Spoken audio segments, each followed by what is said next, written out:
Welcome to the Kahoma Community College Center for Excellence in Teaching and Learning podcast series.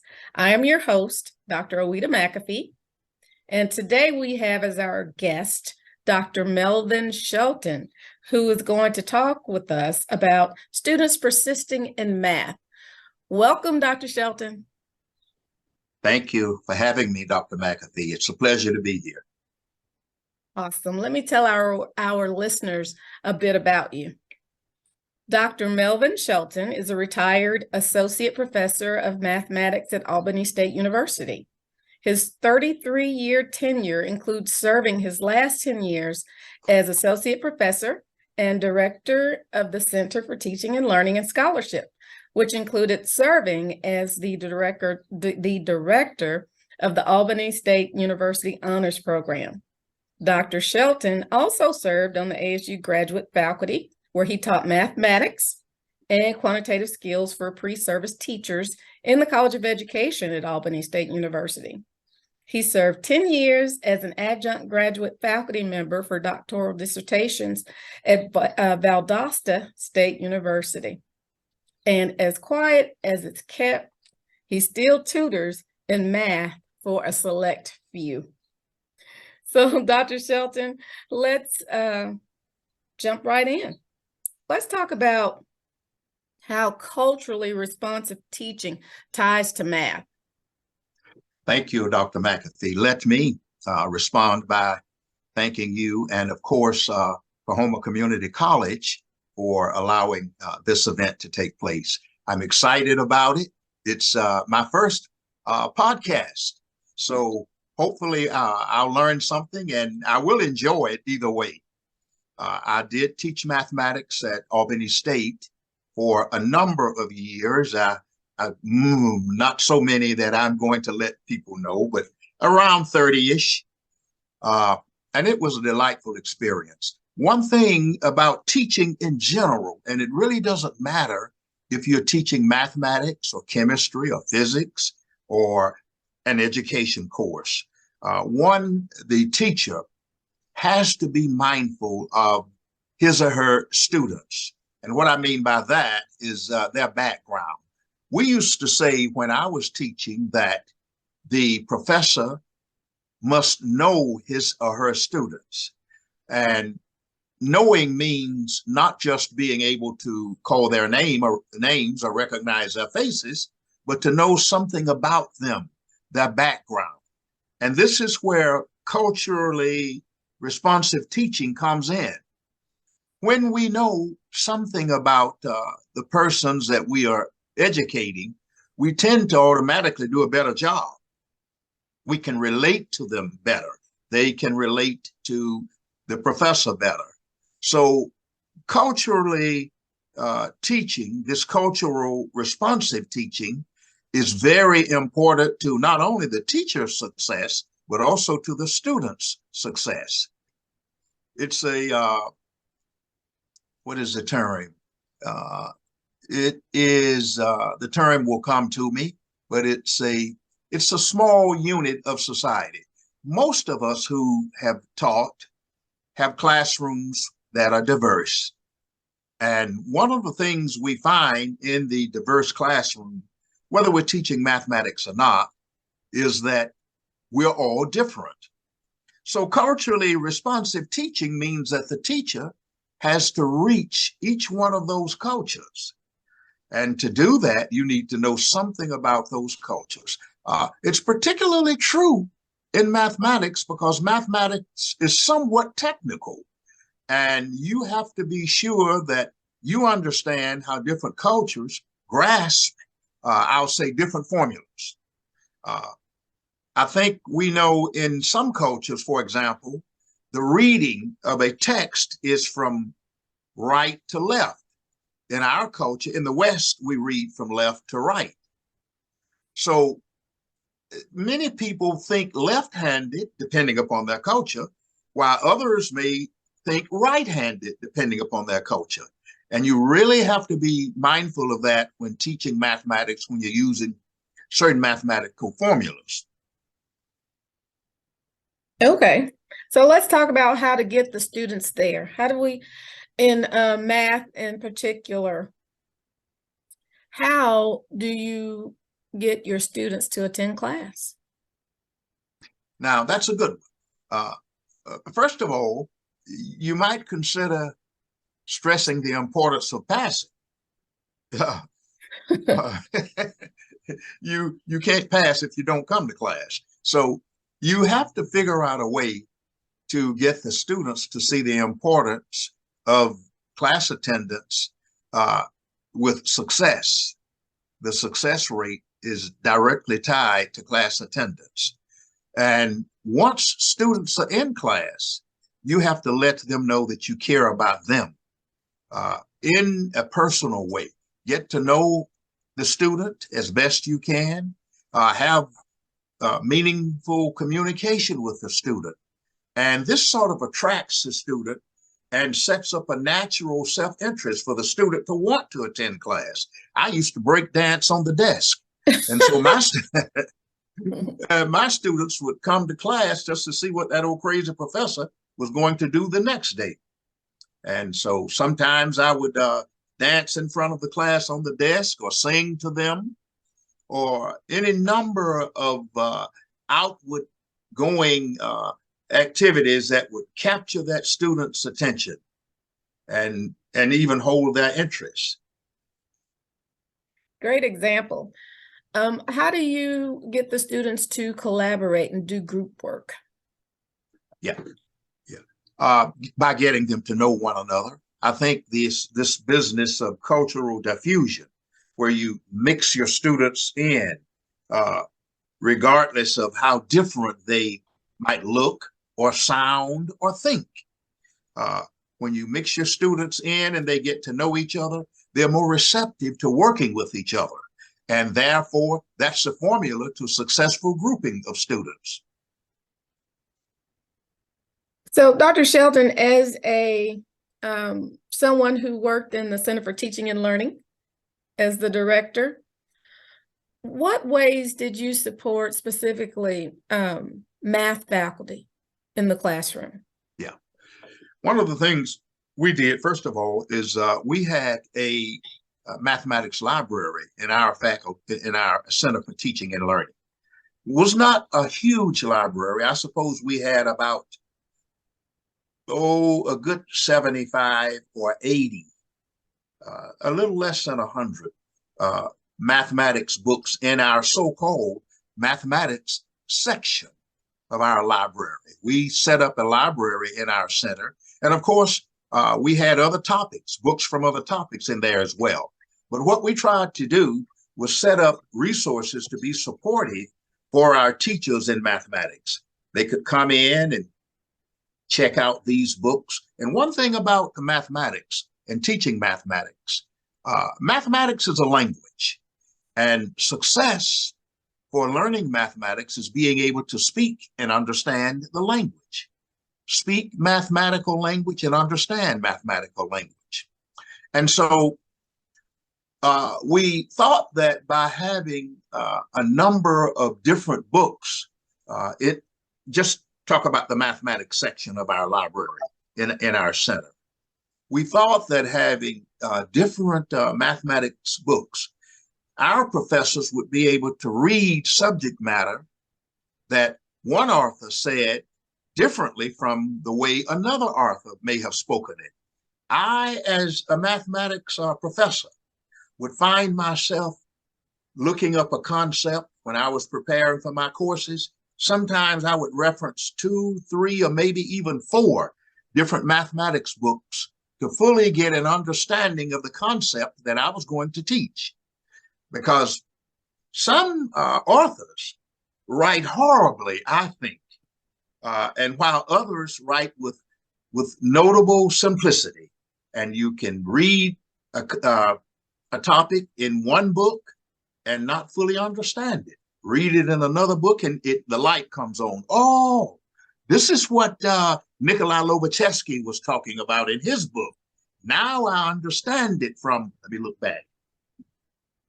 I understand it from what Munham and Fowler's wrote in their books. I have some mathematics books behind me. Sorry. Yeah. But that's one thing we did. The other thing is that we had videos, teaching videos set up for various mathematical concepts. If you wanted to study about solving quadratic equations, we had videos set up on just that particular topic. If you wanted to talk about how to find area and dimensions of triangles, or we had videos set up on just those topics. And not only did this help our faculty, it also helped our students, because in my center, or in the center that I directed, let me put it that way, we made sure that we were student-centered. While the center really served faculty and staff, it also served our students as well. Go ahead. So are you saying then that research is essential in teaching math? Absolutely. It's difficult to do mathematics without being research oriented. Mathematics builds on steps. If you are going to study mathematical modeling, that's fine. But you need that in order to study algebra. And you need algebra in order to study trigonometry. You need trigonometry in order to be proficient at calculus, or real analysis, or geometry.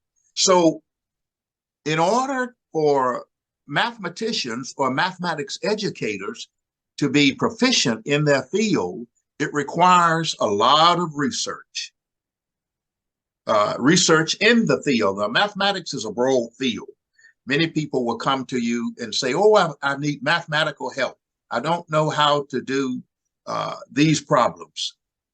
Some mathematicians don't know how to do those problems, because as you go up the field of study, the hierarchy of mathematics as a science and as an art as well, things narrow. You start focusing in on whether you're going to be a trigonometrist or a linear algebraist, or whether you're going to be a geometrist.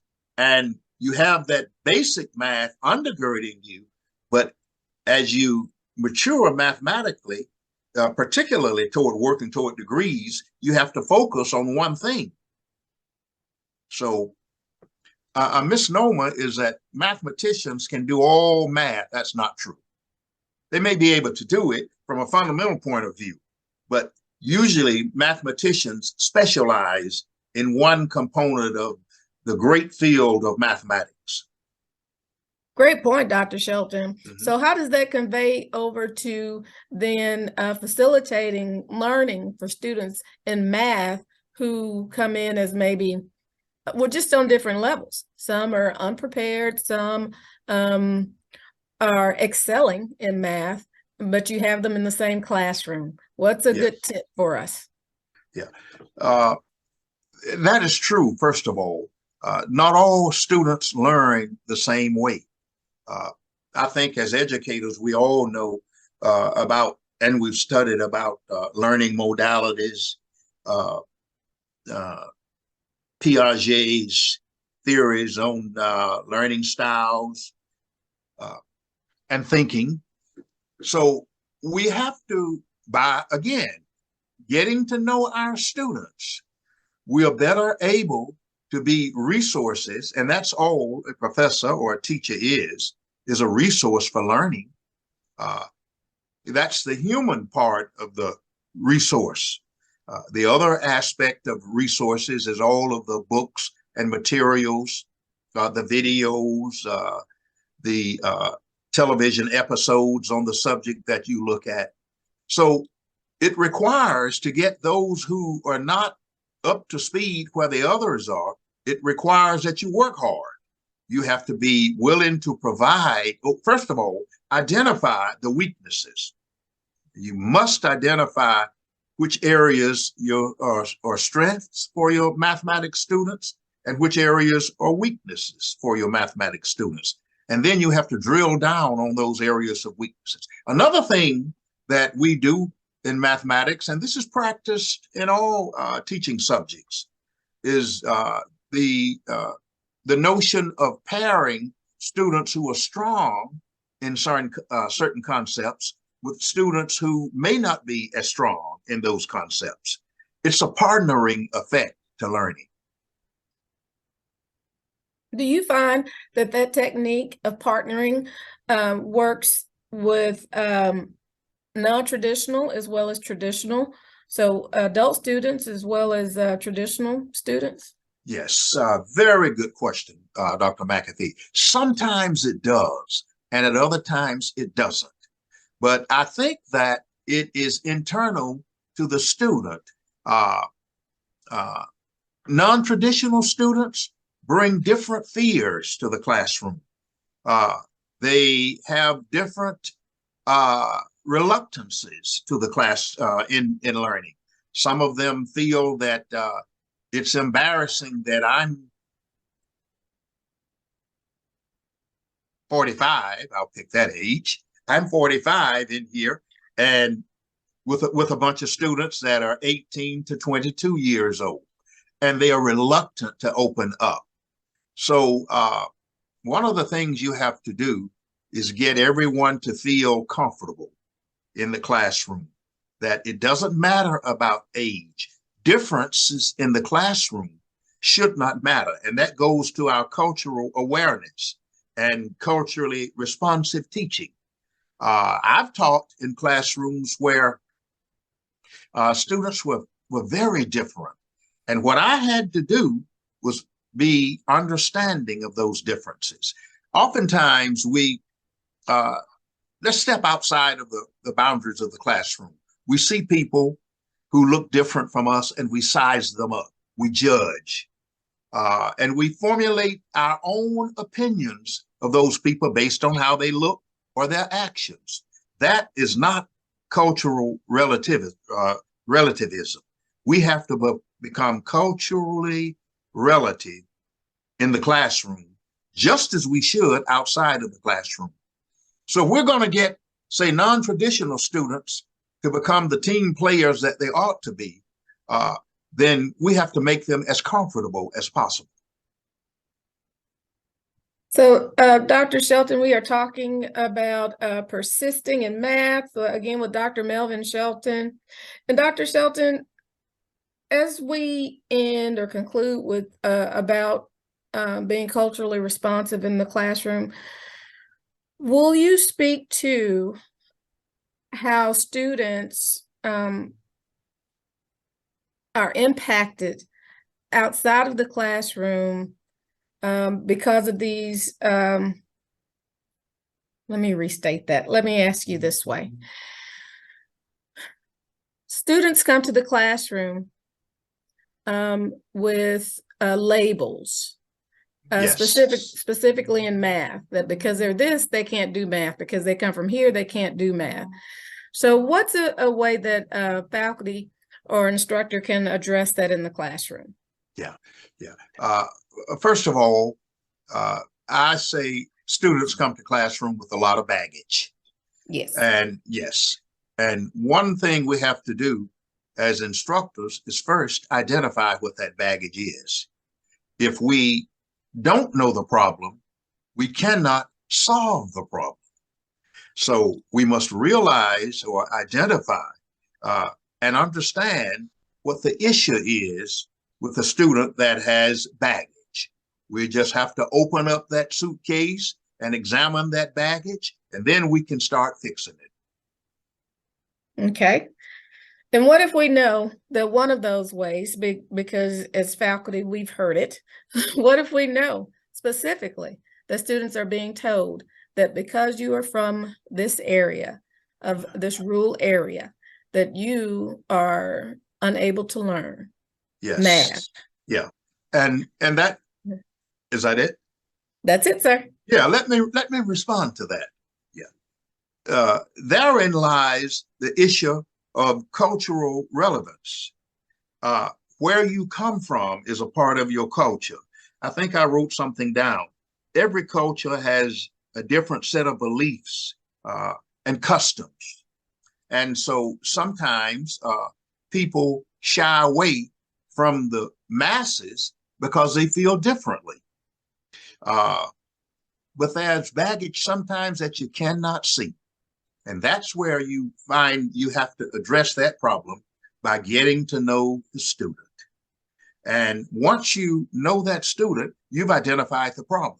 Now, as a problem solver, you've got to be able now, the onus is on you to reach that student through solving that problem by making that student as comfortable and as confident as possible. Too often we as teachers leave our students out in the cold who feel differently because they are.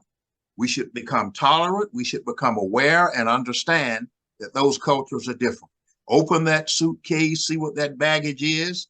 Then you have identified the problem. You should be able to address the problem to get students comfortable in the classroom. So, Dr. Shelton, what are some final tips that you can leave us with today to help students, well, to help faculty, to help students persist in math? One tip is to let students know that we can learn anything we want to. We learn at different levels. We learn at different speeds. Some of us are fast learners. Some of us are slow learners. But we all can learn. And I think what is key to learning is the approach that the teacher takes. The approach is very important. Some professors, I would say, start with the most complex things in the world to talk about. That's bad teaching. We should go from the simple to the complex, or cover the moderate, but not first. The simple, the moderate, and then the complex issues. So knowledge is like climbing stairs. We have to take it one rung at a time, but we don't climb a stair from the top. We climb stairs from the bottom rung up. And so we make students, and I've had to deal with this, I've experienced this, getting students to feel comfortable by giving the simplest of assignments you could give. Every student would pass and they automatically start feeling comfortable or feeling a sense of success. And I would do that 2 or 3 times before I would lower the boom on them. No, I'm just kidding. But the idea is to get students to be successful in mathematics. You don't start off by teaching number theory, even if you're in a number theory course. You start off with the simple things, simple definitions, axioms, theorems, simple problems to be solved. And you must have the attitude of letting that student know that everybody in here is a success mate. Everyone in here is going to be successful. You know, Dr. McAfee, professors or instructors, can build success or break down success. Really, we have the power to do that. And many times we're not aware of that. And we start off because we know it. We come out of the chute like a jackrabbit. But that's not necessarily good teaching. Sometimes we have to learn to come out of the chute like a tortoise and take it a step at a time. Start at the bottom rung and then move to the moderate rung and to the top. I once visited a place where there were 27 steps to the top of that floor. And I realized that if I was going to be successful and get to the top, Dr. McAfee, understand me now, I had to start at that first step. As bad as I wanted to just take 2 steps and be at the top, I had to take those 27 steps one at a time. But every time I took them, every time I traveled that path, I was successful. and I had the support of others that were ownership in that particular process of learning. Thank you so much, Dr. Melvin Shelton.